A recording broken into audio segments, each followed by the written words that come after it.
I just quickly, GameTheory has uploaded a video, so time to I was planning to do this a long time ago, but these kind of reactions, very long time ago, but I guess I never got up to them. But don't worry, we're gonna do it. I'm gonna start off with Puppy Playtime. I'll put it Playtime. We are a failed breed. What? Created against our will, only to labor on their terms. Slaves given life by others, only to have none of our own. And now they try to make more of us? No! Get up!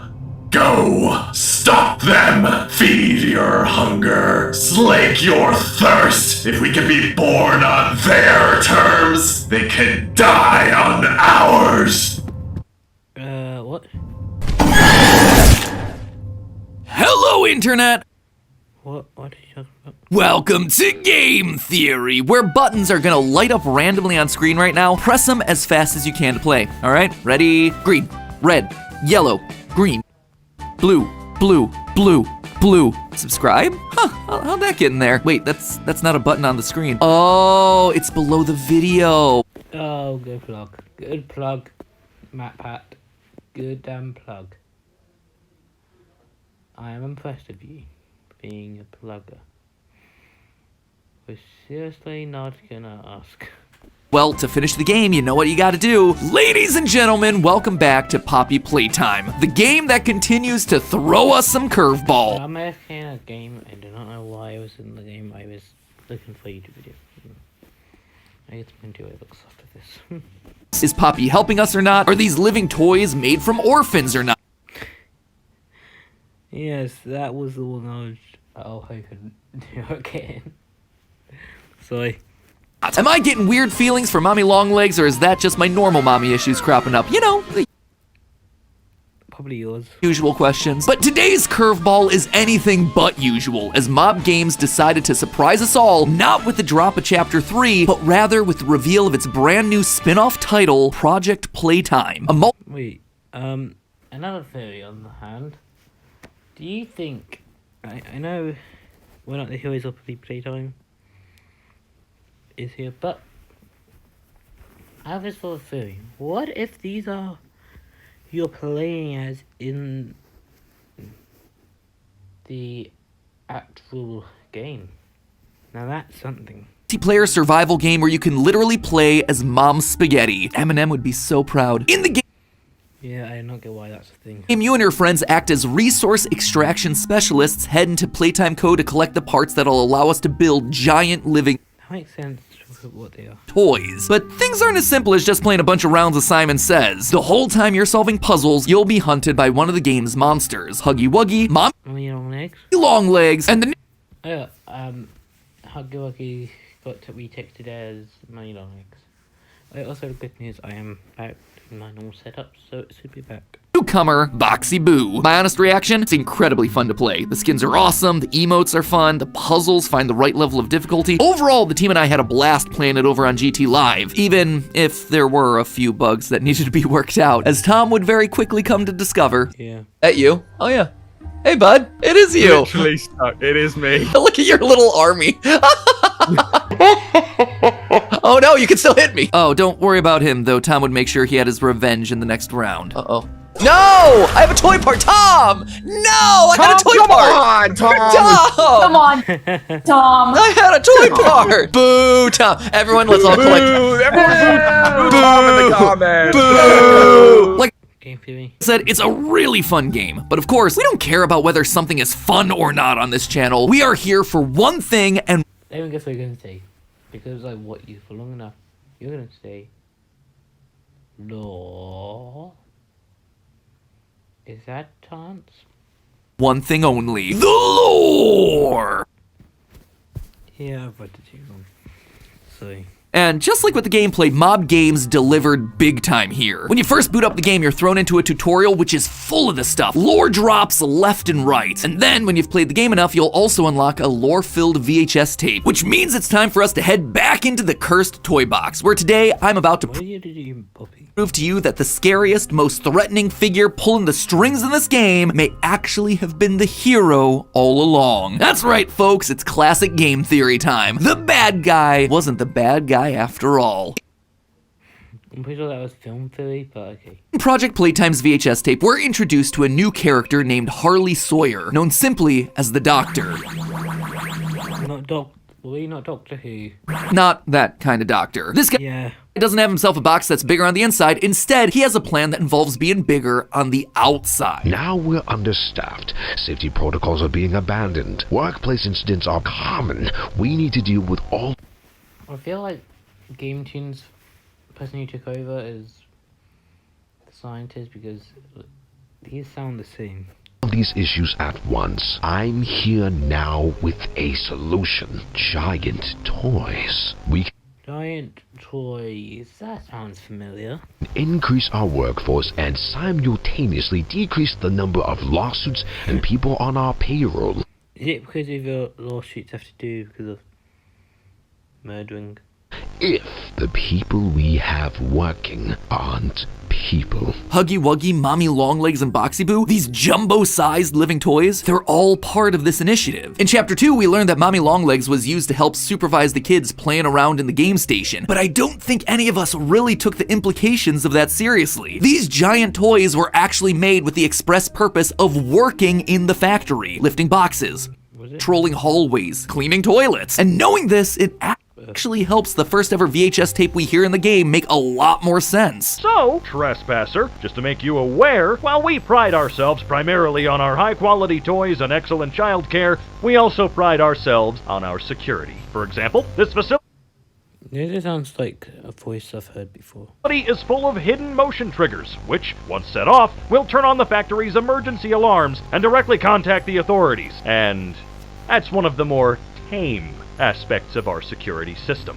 No spoilers. He's talking about Huggy. Huggy is literally the factory security. Step aside, Fritz Smith. There's a new night guard in town, and he is tall and blue and fuzzy. For the first time in the series, we have confirmation as to why these toys actually came into being. So the next question is when. As we start to piece together a timeline of events for the factory, it'd be helpful to know when this initiative started. Well, Project Playtime actually gives us a lot of information on that. Boxy Boo's description tells us that he was based on a toy from 1966. Huggy Wuggy's description is similar, telling us that the giant monster was based on a toy created back in 1984. But Mommy Longlegs' description actually works a bit differently. You see, it makes it clear that in her case, the toy didn't come first. Instead, I didn't read the descriptions. the giant mommy that we saw throughout Chapter 2 was created in 1991 in an effort to use the company's new elastic plastic, and eventually she became, quote, so popular that Playtime Co. created a toy out of her and took it to market. That tells us that the Bigger Bodies initiative had to have started prior to her creation in I wonder why she got popped up because of the looks. or before 1991. Because of some people. And considering that she's experiment 1222 and that That was next. Huggy was 1170, it had to have been significantly earlier than that.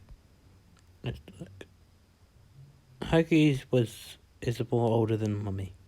Probably around No, not making that joke. 1990. And that's not all the timeline information that we get here. For more, we turn our attention to the Project Playtime ARG. That's right, Mob Games heard my cries for more interesting clues. I really wanted to do a theory just on these cardboard cutouts, expecting there to be some sort of hidden lore inside the glitchy audio. The perfect place to hide some lore. Mob Games, wink wink, nudge nudge. And so they decided to raise me an entire ARG.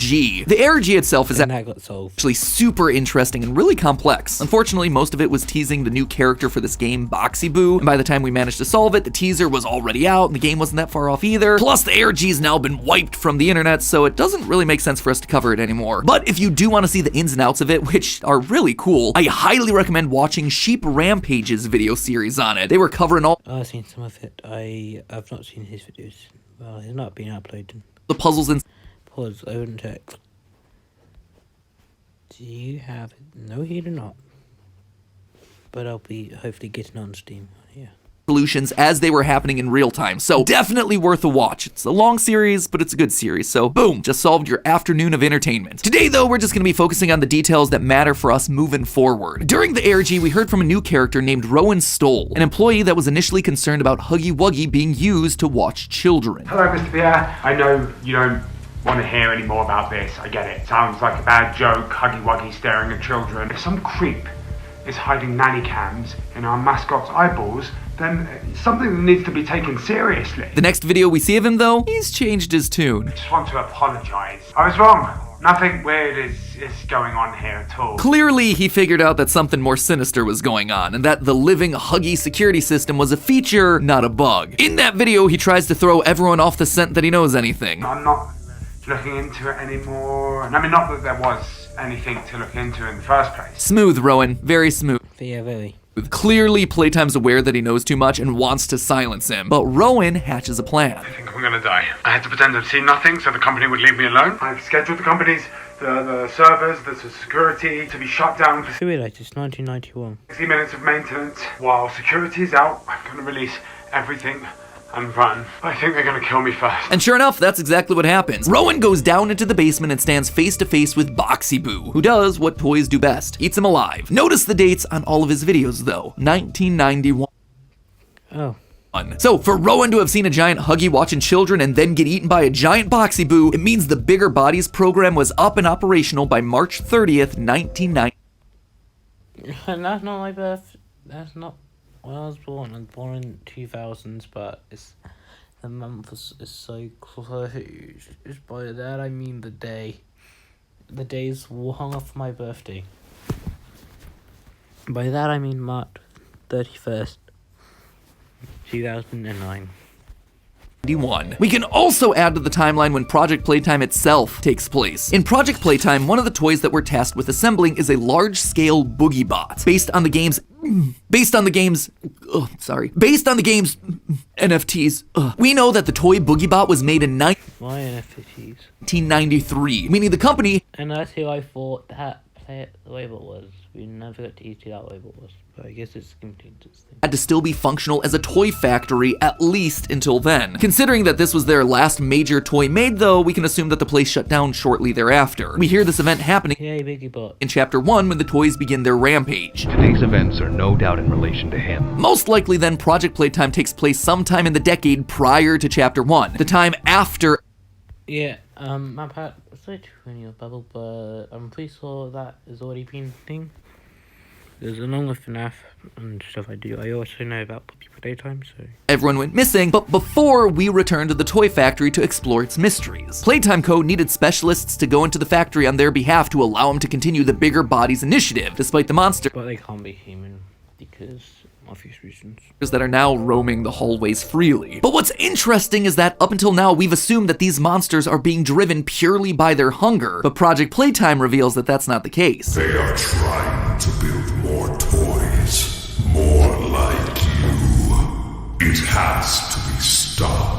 This mysterious voice is talking to Huggy, and presumably the other giant toys throughout the factory, getting them to work together in order to feed themselves, but also to stop those who are trying to make the Bigger Bodies initiative a success. Whoever this mysterious voice is, they do not want more monsters to be created. But who could it possibly be? Fortunately, I didn't have long to wait for an answer because during my playthrough on GT Live, I got a loading screen that told me exactly who it was. I got a loading screen.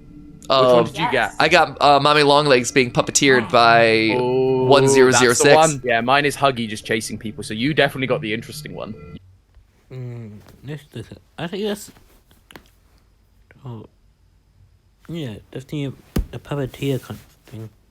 You got the lore there. I got the lore, see? Experiment 1006 has been one of the franchise's biggest mysteries. Each installment reveals a little bit more about him. The first chapter showed us that he was a prototype to all these toy experiments, that he had a digestive tract but didn't require food to survive. The second chapter revealed him to be incredibly intelligent, tampering with cameras and alarm clocks in order to sabotage the scientists doing experiments on him. He even showed up at the end of chapter 2 to drag a lifeless Mommy Long Well, that's who the prototype is. Legs away. But his end goal, his motivation, has largely been a mystery. Thanks to this tutorial, though, we now know what he wants. He's trying to stop the experiments. He's trying to stop people being used to make these toys. That's why he helped to release all the giant toys before the events of Project Playtime. Though still missing, today's events are no doubt in relation to him. His absence was a flaw in the scientific process. The giant toys are organized. They're working Yeah, that says Game Tunes not canon, do that law. What?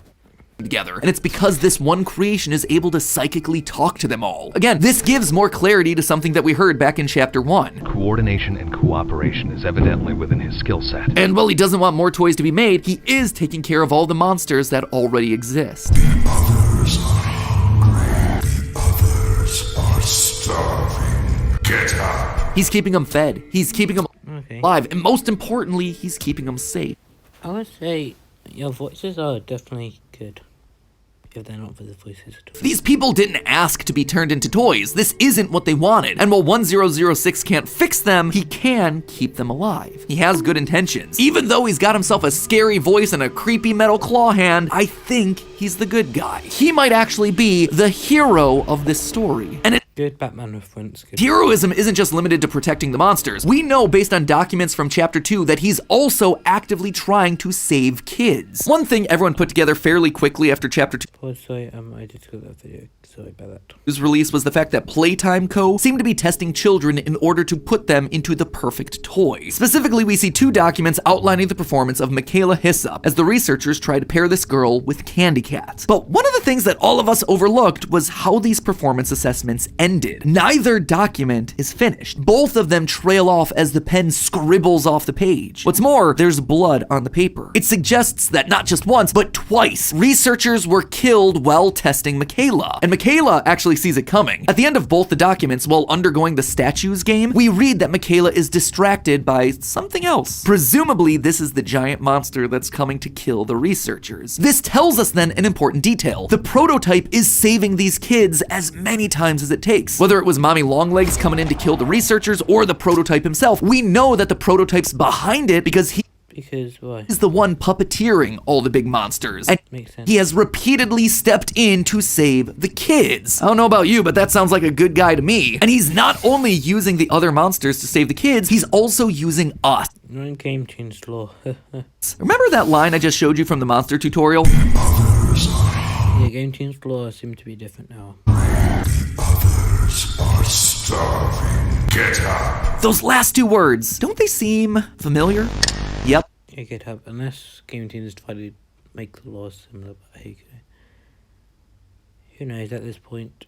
The death messages from both chapters almost always end with those exact words, get up, which then results in us respawning. Up until now, we've been under the impression that 2 people have been speaking to us through these death screens. The lowercase words that are far more motivating, like we're almost there or it's not over, being from Poppy, trying to get us to find her at the end of every chapter. And the second, uppercase words like innovation is key, thank you science, or he's loose, this is an emergency lockdown, being from either Elliot Ludwig or a scientist that was working on the project. But now What? I don't think that's the case. Yes, there are 2 tones of messages, but almost all of them end with the exact same 2 words, get up. I think this is experiment 1006 trying to communicate with us. More lives are at risk than just yours. He's trying to get us to help the trapped souls inside the factory, the ones that he himself has spent so long protecting. Why is it speaking to us in 2 different voices? Simple reason could be that some of his lines are just him repeating back all the things he heard when he was first created. The prototype has saved us, isn't he wonderful? But there's actually another explanation. Think back to the end of chapter 2. What have you done?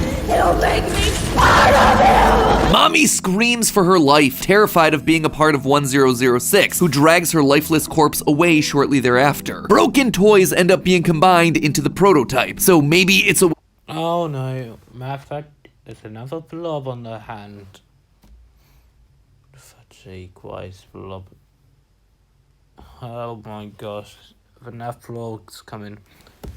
This is this blob all over again. for him to keep the toys and the spirits in... You do for now. How have you not realised? Side of those toys alive. That would mean that 1006 now has multiple voices inside of him. The voices of all those toys that have perished and are now incorporated into his being. All of them trying to communicate with us at once. This, I suspect, is what we're also seeing in the new VHS tape of Project Playtime. It starts off as normal text, but then switches to capital letters. Again, two very different tones present here. Near the end, we see the line, "The bigger bodies initiative will fail," which not only lines up with the motivations for 1006 that we've just discussed, but it also matches the exact words on the game's Steam page, except over there, it's written in a glitchy text. Now, while glitchy text doesn't necessarily prove that it's 1006, we have seen those death screens in the past use codes and corrupted text before. And a robotic monster trying to communicate in every way possible, ending up with text that appears glitchy, fits pretty nicely. Plus, there are also some frame-perfect messages in there that appear in the static of the VHS. One that says, "Save us," and another that says, "A pawn and a sacrifice." Again, hidden messages, other voices, all trying to break through. But while I'm certainly excited to see what the prototype pulls out for us in future updates and what his role in the story is going to be going forward, there's still one major question here. Who is 1006?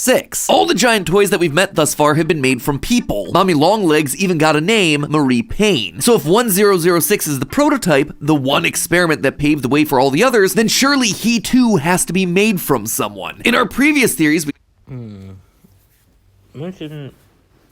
not mentioned Poppy in this theory, right? What if 1006 is Poppy? came to the conclusion that orphans were being used to create these monsters. They Yeah, I know that. were tested in the game station, and if they were I was making jokes after this. considered fit for purpose, they would get on the train and be sent to play care, where they'd be experimented on and eventually turned into toys. So was experiment 1006 just an orphan? A random child that's now after revenge? A vengeful spirit, if you will? As Oh, you're putting back FNAF's Cassidy, aren't you? much as I'd love to dunk on Poppy for riffing on another piece of FNAF lore, I don't actually think that's the case here. 1006 is incredibly intelligent, able to take control of the other toys, manipulate and trick the scientists in the toy factory, while later experiments like Huggy were described as obedient. These later experiments were made from children who could be trained and molded into what they needed to be, but the prototype was different. He was an adult, one we've gotten to know a lot about in recent chapters. I propose that 1006 is none other than the founder of the company, Elliot Ludwig. Now, I'm not the first theorist to suggest this. Ever since the release of Chapter 2, it's actually been a fairly common theory. However, I really feel like now we have the evidence to hammer this one home. We know that Yes. Elliot Ludwig suffered a tragic loss in his family in the 1960s, presumably his daughter, who would then go on to be remade in Poppy. And throughout the game thus far, Elliot is always described as a family man at heart, and he's always giving credit for his business to the children. Now, call me cynical, and maybe I've played just one too many indie horror games. Oh, Andy's is... I know... Wait, Monica's? I know Bendy and FNAF was, but... Andy and...